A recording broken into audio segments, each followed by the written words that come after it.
Welcome. आप सभी लोगों का एक बार फिर से स्वागत है आपके अपने यूट्यूब चैनल स्टडी फन में, जहां हम आपको कराएंगे फन के साथ साथ थोड़ी स्टडी भी। तो आइए शुरू करते हैं।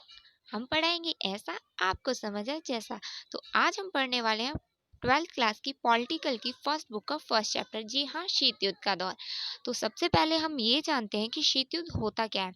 शीत युद्ध एक ऐसी स्थिति होती है जहां युद्ध होने की संभावना हो पर युद्ध ना हो। यह एक या एक से अधिक गुटों या देशों के बीच भी हो सकता है। इसके बारे में सबकी अपनी अपनी अलग अलग विचारधाराएं हैं। जो सबसे मेन है एग्जाम और पॉइंट ऑफ व्यू से, वो दो हैं। एक है फ्लोरेंस की और सेकंड है पंडित जवाहरलाल नेहरू की। तो आइए इनके बारे में जानते हैं। फ्लोरेंस के अनुसार जो उनकी पुस्तक थी ए डिक्शनरी ऑफ पॉलिटिक्स, उसमें जो शीत युद्ध की वह स्थिति राज्य में वह तनाव की स्थिति होती है जिसमें प्रत्येक पक्ष स्वयं को शक्तिशाली बनाने तथा दूसरे को निर्बल बनाने की वास्तविक युद्ध के अतिरिक्त नीतियां अपनाता है। और सेकंड है पंडित जवाहरलाल नेहरू के अनुसार शीत युद्ध पुरातन शक्ति संतुलन की अवधारणा का नया रूप है। यह दो विचारधाराओं का संघर्ष ना होकर दो भीमाकार शक्तियों का आपसी संघर्ष है। विश्व में शीत युद्ध की शुरुआत दूसरे विश्व युद्ध यानी 1945, बट एग्जैक्टली इसमें 1947 है के बाद हुआ था। यह अमेरिका और सोवियत संघ के बीच हुआ था।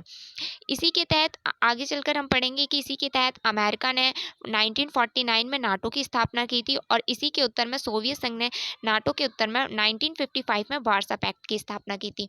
तो आगे जानते हैं हम शीत युद्ध की विशेषताओं के बारे में।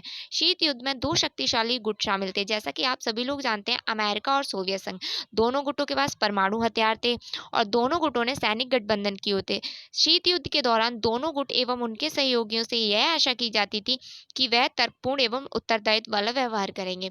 अब जानते हैं शीत युद्ध के प्रभाव के बारे में, जो हमारी अंतर्राष्ट्रीय राजनीति पर शीत युद्ध के प्रभाव पड़े। फर्स्ट था, विश्व दो गुटों में विभाजित हो गया था।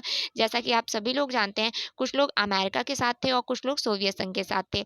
वहीं सैनिक गठबंधन की राजनीति होने लगी थी। गुट निरपेक्ष आंदोलन की उत्पत्ति हुई और शस्त्रीकरण को बढ़ावा दिया गया, मतलब कि हथियारों की होड़ शुरू हो गई थी। और गुट निरपेक्षता का अर्थ क्या होता है? गुट निरपेक्षता का अर्थ होता है कि किसी भी गुट शक्ति व देश के साथ शामिल ना होना और ना ही उनकी गतिविधियों या संधियों या किसी भी चीज में पार्टिसिपेट ना लेना। इसमें प्रधानमंत्री जो थी हमारी इंदिरा गांधी, उनके अनुसार गुट निरपेक्षता में ना तो तटस्थता और ना ही समस्याओं के प्रति उदासीनता है। इसमें सिद्धांतों के आधार पर सक्रिय और स्वतंत्र रूप से निर्णय लेने की भावना निहित है। भारत था वो, उसने गुट निरपेक्षता की नीति अपनाई थी और ये एक सकारात्मक नीति थी, केवल नकारात्मक नहीं।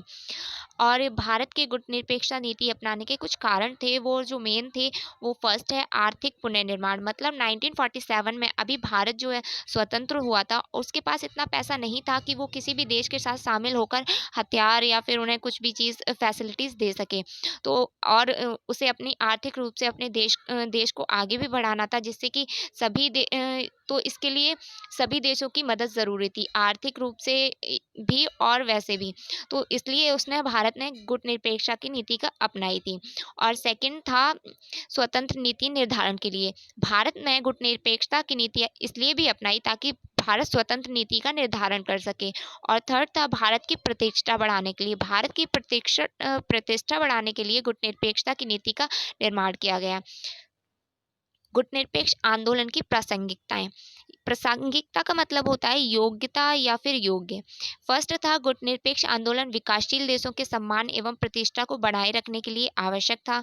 सेकंड है निःशस्त्रीकरण, विश्व शांति एवं मानव अधिकारों की सुरक्षा के लिए गुट निरपेक्ष आंदोलन आज भी प्रासंगिक है। और थर्ड है नई अंतर्राष्ट्रीय अर्थव्यवस्था की स्थापना के लिए गुट निरपेक्ष आंदोलन आवश्यक है। और फोर्थ है संयुक्त राष्ट्र संघ को अमेरिका के प्रभुत्व से मुक्त करवाने के लिए इसका भी औचित्य है। और आगे है हमारा नई अंतर्राष्ट्रीय अर्थव्यवस्था। जो इसी के तहत जो हमारी नई अंतर्राष्ट्रीय अर्थव्यवस्था बनी थी, उसमें क्या है आइए हम जानते हैं। जो हमारी नई अंतर्राष्ट्रीय अर्थव्यवस्था है, वह उसका उद्देश्य था विकासशील देशों से खाद्य सामग्री उपलब्ध कराना, संसाधनों को विकसित देशों से विकासशील देशों में भेजना और वस्तुओं संबंधित समझौते करना, बचाववाद को समाप्त करना तथा पुरानी परंपरावादी औपनिवेशिक अर्थव्यवस्था के स्थान पर निर्धन तथा वंचित देशों के साथ न्याय करने के उद्देश्य से नई अंतर्राष्ट्रीय अर्थव्यवस्था की स्थापना करना। तो थैंक यू फॉर वॉचिंग। अगर आपको ये जानकारी अच्छी लगी तो चैनल को लाइक कीजिए, फॉलो कीजिए एंड सब्सक्राइब कीजिए। और अगर आपके कुछ भी क्वेश्चन है तो आप नीचे कमेंट बॉक्स में मुझसे पूछ सकते हैं। Thanks for watching.